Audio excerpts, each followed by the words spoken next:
북한 미사일 발사와 관련해서 보다 자세한 이야기 나눠보겠습니다. 통일연구원 정영태 박사 전화 연결돼 있습니다. 나와 계십니까? 네, 안녕하세요. 네, 이 북한 미사일 발사했습니다. 의도는 무엇이라고 보십니까?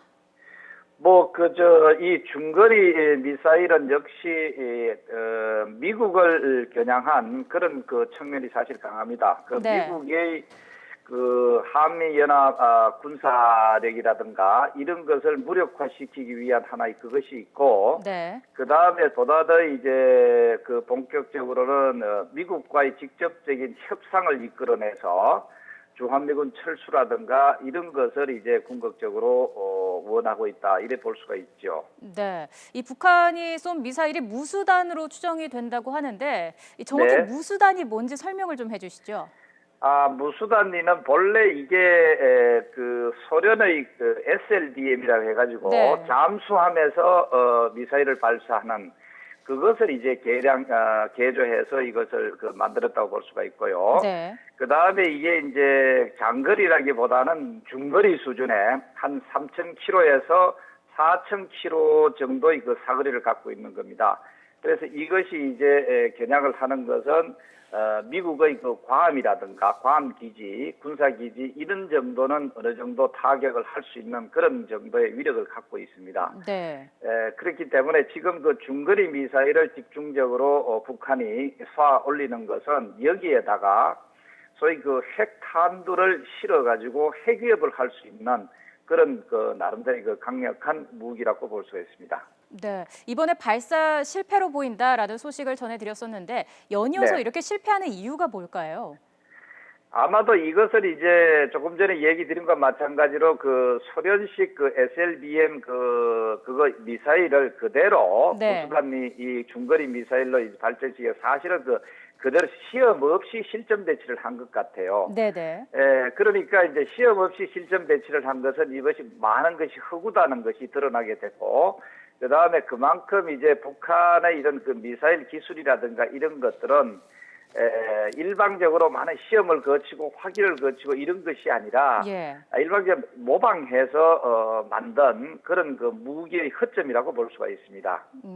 일단 앞서 4차례 연속 실패하지 않았습니까? 이 중거리 미사일을. 이걸 그렇죠. 어느 정도 만회하기 위한 시도가 아니었을까 싶은데요. 어떻게 보십니까? 그렇죠. 지금은 북한은 이제 자기들이 중거리 미사일, 소위 이 중거리에다가 3,4,000km 정도의 사정거리를 갖고 있는 여기에 핵탄두를 실어가지고 네. 위협할 수 있다는 것을 시위하는 그런 측면이 사실 필요하거든요.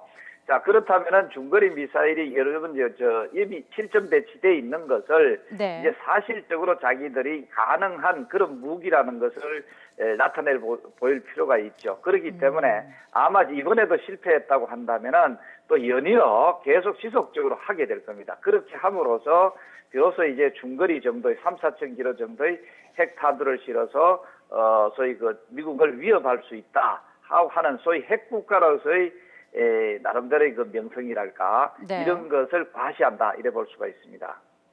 자, 어제 같은 경우에 미사일을 쏠 것이다라는 예측이 나왔었는데 사실 네. 미국과 일본 이 양국 정부 같은 경우에는 6월 25일이나 아니면은 네. 북한 최고인민회의가 열리는 29일에 맞춰서 발사할 것이다. 이런 얘기도 나오기도 했습니다. 그런데 오늘 발사를 했단 말이죠. 특별한 이유가 예. 있을까요?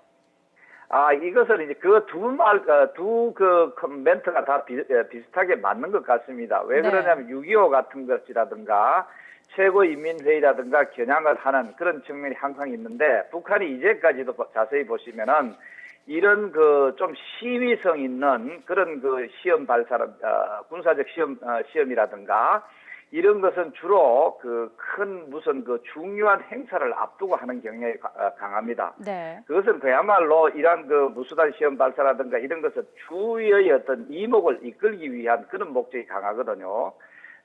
사실은 이제 자기들이 중거리 미사일의 어떤 시험이 중거리 미사일 능력이 있다 이런 것을 북한 내부뿐만 아니라 주민들한테뿐만 아니고 대내외에도 이것을 강하게 시사하는 그런 필요성이 있기 때문에 6.25라든가 이건 이제 북한은 6.25가 우리는 6.25 전쟁이라고 하지만 이것은 전성절이라고 얘기를 하거든요. 자기가 이제 승리한 그런 전쟁이라고 하는 그런 네. 의미 있는 날. 그 다음에 또 최고인민회의라고 하는 이런 국가적 행사라든가 이런데 때를 맞추는 그런 그 경향이 사실 있습니다. 그럼 지금쯤 했다고 한다면은 아마 그것을 임박해서 했다고 하는 그런 의미를 동시에 맞출 수도 있겠죠. 네. 자, 북한이 또 다른 방식으로 도발할 우려가 있어 보입니다. 어떻게 예상할 수 있을까요? 북한은 이제 다른 방식이라기보다는 이 소위 무수단위와 같은 이런 시험 발사를 아마 되풀이할 가능성이 사실 있습니다. 네. 이것이 이제 성공할 때까지 이미 실전 배치를 해놓은 것이니까 이것이 실전 배치 자체가 위협적인 성격을 갖도록 하기 위해서는 그것이 사실적으로 능력이 있는 그런 그 실질적인 무기라는 것을 이제 증명하기 위해서겠죠. 그렇다면은 또 짧은 기간에 또 되풀이하는 그런 모습을 보일 가능성이 있다고 보죠. 그렇습니다. 자, 이번 미사일 발사를 두고 국제사회의 어떤 제재가 더 강력해져야 할 것 같습니다. 자, 지금까지 통일연구원 정영태 박사와 전화 연결해봤습니다. 오늘 말씀 고맙습니다. 네.